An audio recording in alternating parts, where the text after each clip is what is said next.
The software has a sequential numbering feature that can be used to automatically update numbers on your labels when printing out a batch.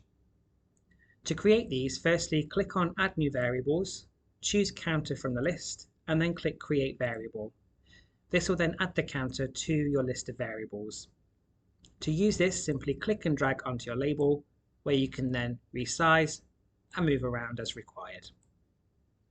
To make any alterations to your sequential number, such as the step or the repetitions, click on the three lines in the corner to open the Properties box. Under the Source tab, you can choose whether your counter is numeric, alphanumeric, and so on, whether your counter is incremental or decremental. The step will change how many numbers are missed from the counter.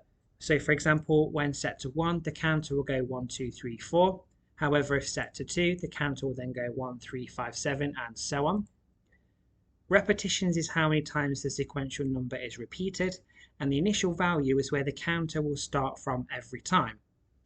Any changes made to these boxes will be reflected in the preview below to give you an idea of how the counter will work.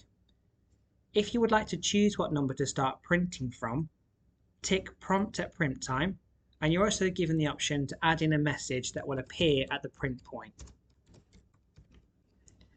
If you would also like to add in a prefix or a suffix, click on Advanced Properties, and under the Output rules you can choose to add in a prefix or a suffix if needed. Click OK, and this is then added to your sequential number. You can now click the X on the Properties box to remove it from the screen.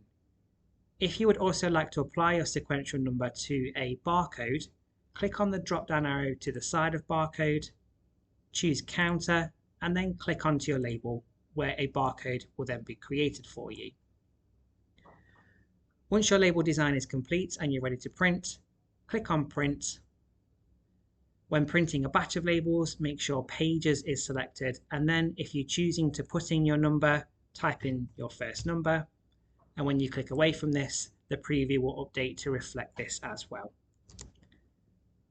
Then when you're ready, simply click Print to start your print.